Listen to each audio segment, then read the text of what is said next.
মানুষকে কেন সহজে বিশ্বাস করবেন?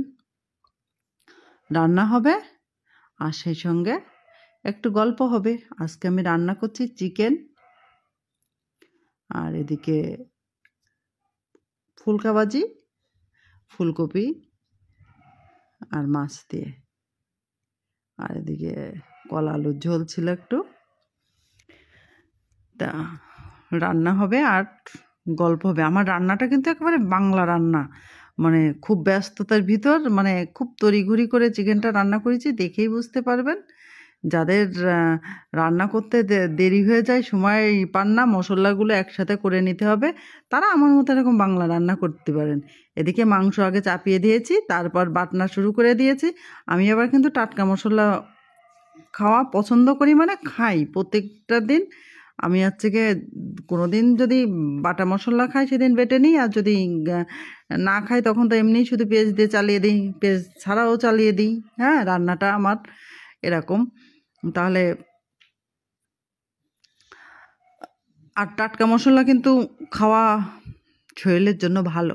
আর আমার এটা একটা অভ্যাসে পরিণত হয়ে গেছে। আমি কোনো ব্লেন্ডারেও করি না, কোনো কিছুতে না, আমার পাটাতে, আমার হাতের কাছে থাকে। যখন যেটা প্রয়োজন হয় আমি সেটা পাটাতে বেটেই রান্না করি। তাহলে রান্না হোক আর একটু গল্প হোক। মানুষকে কেন সহজে বিশ্বাস করবেন? স্বার্থ থাকলে ময়লা কাপড় থেকে ও সুগন্ধ বের হয়, আর স্বার্থ ফুরালে সুগন্ধি যুক্ত কাপড় থেকেও দুর্গন্ধ বের হয়। টাকা থাকলে শত্রু ও মিত্র হয়, আর টাকা ফুরালে মিত্র শত্রু হয়। তাই মানুষকে সহজে বিশ্বাস করবেন না, তাকে বাছ বিচার করে দেখে শুনে তারপরে হৃদয়ে জায়গা দিন। কিন্তু আমরা কিন্তু তাই সেটা করতে পারি না। আম, উম, কত দেখাচ্ছে কি কবি গুরু, মানে কত কবিরা আছে, কত জ্ঞানের জ্ঞানের কথা বলে, আমরা সেই কথাগুলো শুনি, শুনে ভাবি। কিন্তু সেই কথাগুলো শুনে কি আমরা কি আমাদের জীবন চলার পথ কি চলতে পারি না। আর চলতে চলতে দেখা যাচ্ছে কি হঠাৎ করে একটা মানুষের সঙ্গে আমাদের পরিচয় হয়ে যায়। তাদের প্রথমত তো মানুষের ভালো ব্যবহারটাই আগে দেখায়, তাই না?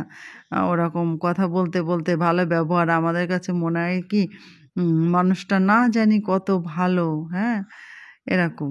কিন্তু যখন কি বলবো, উম, মানে একেবারে গভীরভাবে মিশা হয়ে যায়, তারপরে তো বুঝতেই পাচ্ছেন। কারণ মানুষের সঙ্গে বেশি মিশলে কি হয় এটা তো সবাই জানেন। যখন আমরা একটা নতুন জামা কাপড় আমাদের খুব পছন্দ হয়, আমরা কিনে সেটা পড়তে পড়তে যখন পুরাতন না হয়ে যায়, তখন সেটা আমরা কি করি, সেই পুরাতন জামা কাপড় আমরা পরতে পারি, আমাদের বাদ দিয়ে দিতে হয়। ওরকমই ঠিক চলার পথে ওই অবস্থা। ওরকম পুরাতন এই নতুন জামা কাপড়ের মতো, ওরকম নতুন একটা মানুষের সাথে পরিচয় হওয়ার পর শেষে আস্তে আস্তে যখন তার ভিতরের জিনিসটা প্রকাশ পায়, কিংবা তাহলে তো আমরা সেইভাবে সেই মানুষটার সাথে থাকতেও পারি না। এরকম অধিকাংশ ক্ষেত্রে ঠিক এরকমই হয়।